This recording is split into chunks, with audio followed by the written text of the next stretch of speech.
Top quality और consistent performance के लिए सिर्फ सिल्वर पंप नाम याद रखना। लेकिन अलास्का मंथन से पहले ट्रंप का बड़ा बयान सामने आया है, जहां उन्होंने कहा है कि मैं राष्ट्रपति नहीं होता तो यूक्रेन पर कब्जा हो जाता, पुतिन पूरे यूक्रेन पर कब्जा कर लेते, पुतिन मेरे साथ खिलवाड़ नहीं करेंगे। तो डोनाल्ड ट्रंप का एक बार फिर से उसी तरीके का बयान सामने आया है। कभी वो 6 एंड पर युद्ध रुकवाने का दावा करते हैं और एक बार फिर से उन्होंने क्या कहा है। तो ट्रंप ने जो दावा किया है इसका क्या अर्थ निकलता है, एक बार फिर से उसी तरीके का बयान राष्ट्रपति डोनाल्ड ट्रंप की तरफ से आया है। उन्होंने कहा कि मैं राष्ट्रपति नहीं होता तो पूरे यूक्रेन पर कब्जा हो जाता। ये एक ऐसा युद्ध है जो कभी नहीं होना चाहिए था। इतना ही नहीं, जब उन्होंने शपथ ली थी उससे पहले भी उन्होंने कहा था कि 24 घंटे के अंदर मैं युद्ध रुकवा दूंगा। हालांकि वो कई महीनों तक खिंच गया और कुछ ऐसा नहीं हुआ है। इसके मायने क्या निकलते हैं? यूक्रेन जंग से पल्ला झाड़ रहे हैं राष्ट्रपति डोनाल्ड ट्रंप। ट्रंप नहीं चाहते हैं कि यूक्रेन युद्ध में उनका नाम बीच में शामिल हो। वार्ता फेल होने की स्थिति में खुद को बचाने की कोशिश कर रहे हैं। नोबेल पुरस्कार की उम्मीद में सिर्फ युद्ध विराम का क्रेडिट लेना चाहते हैं क्या डोनाल्ड ट्रंप? ये बड़ा सवाल है। मनीष झा हमारे साथ लगातार बने हुए हैं। मनीष, ये बहुत बड़ा सवाल है क्योंकि डोनाल्ड ट्रंप हमेशा जो नोबेल पीस प्राइज लेने का सपना देख रहे हैं इसी तरह के बयान देते हैं और एक बार फिर से उन्होंने ये दावा कर दिया है कि अगर ऐसा नहीं होता तो युद्ध रुक जाता, अगर मैं राष्ट्रपति नहीं होता तो शायद रूस पूरी तरीके से यूक्रेन पर कब्जा ही कर लेता। जी देखिए, सबसे बड़ी बात है कि राष्ट्रपति ट्रंप अगर कल के दिन में ये कह दें कि अगर मैं राष्ट्रपति नहीं होता तो सूरज का प्लान था पश्चिम से उगने का, वो पश्चिम से उगने लगता, या अगर वो कह देते कि अगर मैं राष्ट्रपति नहीं होता तो पृथ्वी अपनी धुरी पर घूमना बंद कर देती, तो वो भी किसी को आश्चर्य नहीं होगा। ट्रंप कुछ भी बोल सकते हैं और बोलते ही आए हैं, पिछले कुछ महीने से बोल ही तो रहे हैं। वो चाहे वो भारत के खिलाफ हो, रूस के खिलाफ हो, दुनिया भर के खिलाफ हो, लेकिन उन्हें एक बात समझनी पड़ेगी। वो ये है कि आज तारीख है 15 अगस्त।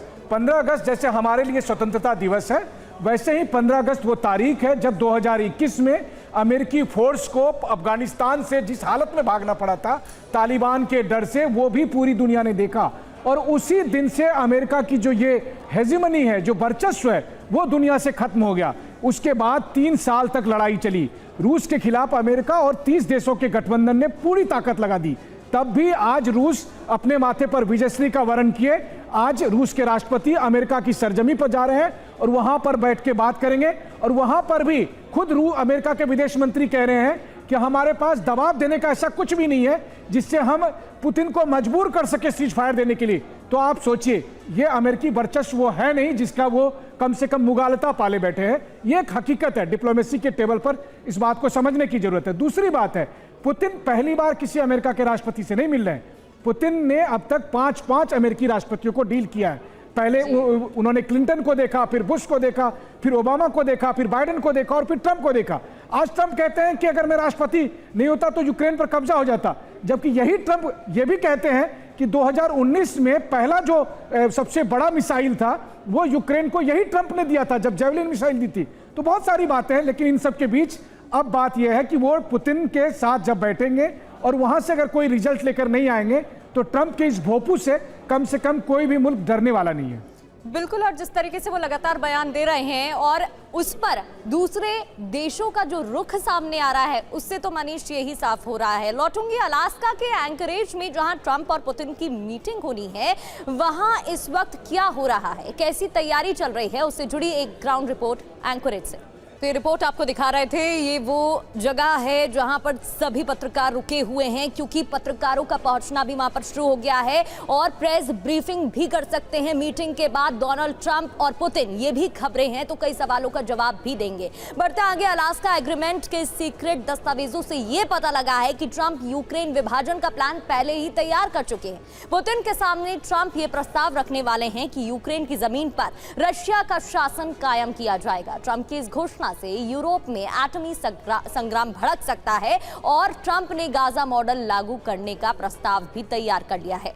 देखिए अलास्का समिट पर सुपर प्राइम टाइम की world exclusive insight story.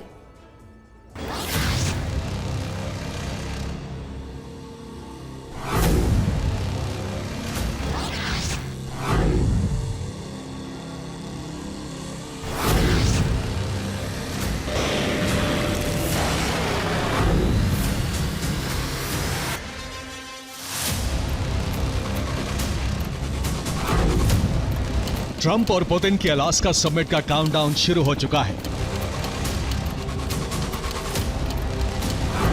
Alaska में ट्रंप पुतिन की मुलाकात से तय होगा यूक्रेन और यूरोप का भविष्य क्या है।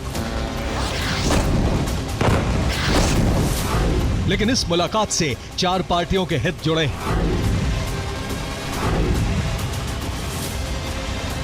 पहले हैं अमेरिका के राष्ट्रपति डोनाल्ड ट्रंप, जिन्होंने युद्ध रुकवाने का नैतिक बोझ उठाकर खुद अपने कंधे पर रख लिया है और अब उनकी नजर नोबेल पीस प्राइज पर है। दूसरे हैं रूस के राष्ट्रपति व्लादिमीर पुतिन, जो नेटो के विस्तारवाद को रोकने के लिए रूस का विस्तार कर रहे हैं।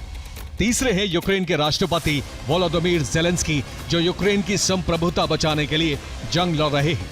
चौथी पार्टी है यूरोपियन यूनियन, जो चाहती है कि जंग पुतिन की शर्तों पर न रोकी जाए।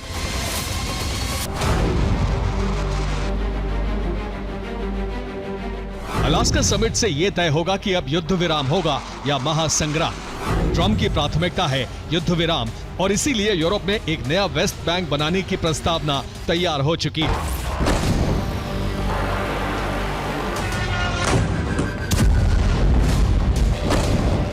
इजराइल के नक्शे को देखा जाए तो यह समझ नहीं आता है कि वेस्ट बैंक कहां है, जब तक कि उसे उभार कर अलग से न दिखाया जाए।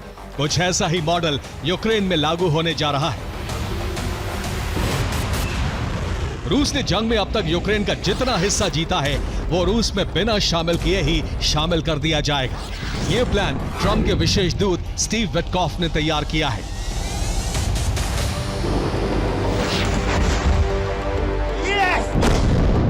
अब यह वेस्ट बैंक मॉडल अलास्का में पुतिन के सामने रखा जाएगा। ट्रंप पुतिन को वेस्ट बैंक मॉडल पर सहमत करने की कोशिश करेंगे। हालांकि अलास्का समिट में सीमाओं के निर्धारण पर बात नहीं की जाएगी, लेकिन यूक्रेन की जीती हुई जमीन पर रूसी नियंत्रण स्थापित कराने का प्रस्ताव रखा जाएगा। यानी कागजों में जमीन यूक्रेन की रहेगी, लेकिन वहां सरकार रूस की चलेगी। यानी ट्रंप ने ऐसा प्लान तैयार किया है जो यूक्रेन के नक्शे में बदलाव नहीं करेगा, लेकिन रूस का विस्तार भी नहीं रोक पाएगा। इसे वेस्ट बैंक मॉडल के जरिए समझिए।